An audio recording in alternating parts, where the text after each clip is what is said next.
Dear students, in this video I am going to begin with second chapter of economics. Name of chapter is Fundamental Concepts and Terminologies.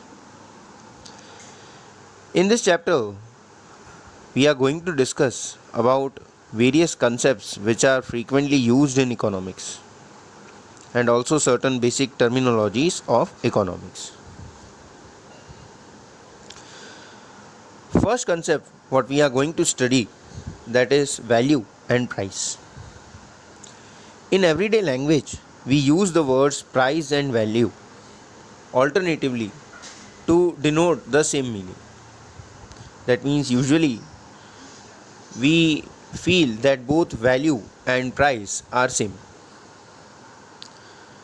We are not able to draw any difference between price and value. However, in economics, the concepts of price and value are different. First of all, talking about value, so value can be understood from two different viewpoints. First one, from viewpoint of use, which is called use value, and second one, from viewpoint of exchange, which is called exchange value. So let us discuss about use value and exchange value. Let us have a look at their meaning. Use value. The use value is determined by the usefulness of a commodity to a consumer for his or her various needs. That means how much a commodity is useful to a consumer in order to satisfy his or her various needs. That determines the use value of a commodity. For example, food, water, sunlight, etc. have a high use value for all people in general. We may say that these are basic requirements of any person, which are very much essential for our living itself, and therefore they possess high use value. Second one is exchange value. The worth of one unit of a commodity in terms of units of another commodity in exchange determines the exchange value. That means when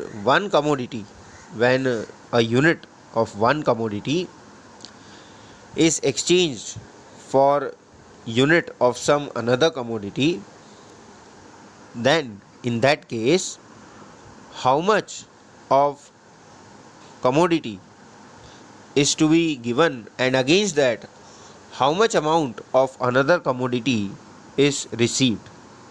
Such worth or such exchange is said to be exchange value. Say for example, if 1 kg of wheat is exchanged for 1 kg of rice, then we may say that exchange value of 1 kg of wheat is 1 kg of rice. Why? Because when I am giving 1 kg of wheat, against that I am receiving 1 kg of rice.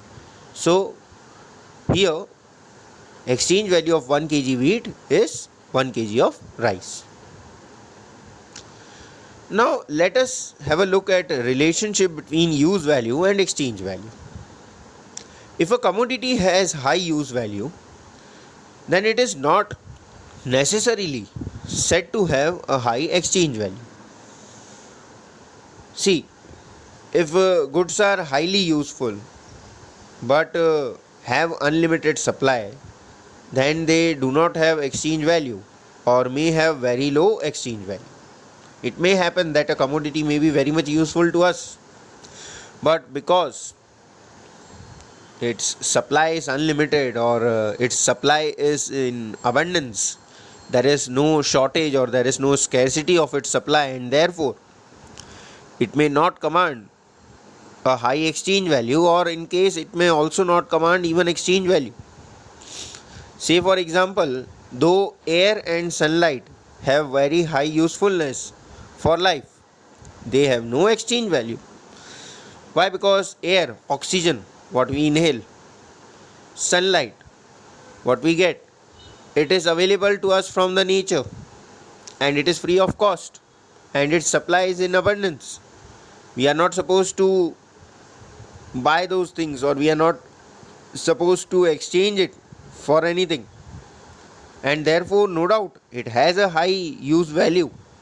They are most essential things to us for our life, but still they do not command any exchange value. But it can be said that if a commodity has high exchange value, then it surely has some use value. Because when we are buying or when we are exchanging any commodity which commands a high exchange value, so why we are getting that commodity? Because definitely it may be having some usefulness to us, usefulness to satisfy some of the needs of us, and therefore they do have some use value. Goods are demanded if they have some use value. So goods are definitely demanded only when they are useful to us. We are not going to demand those goods which are not useful to us. And if they are scarce in supply in relation to their demand, that means whenever there is any scarcity or whenever there is shortage of any goods in relation to its demand, when the demand for goods is high but its supply is less as against the demand, then they have a higher exchange value. So at that time their exchange value rises or it increases or it has a higher exchange value. Say for example, precious metals like gold, silver, similarly diamonds, these are certain goods which have a very high exchange value. Lastly, talking about price.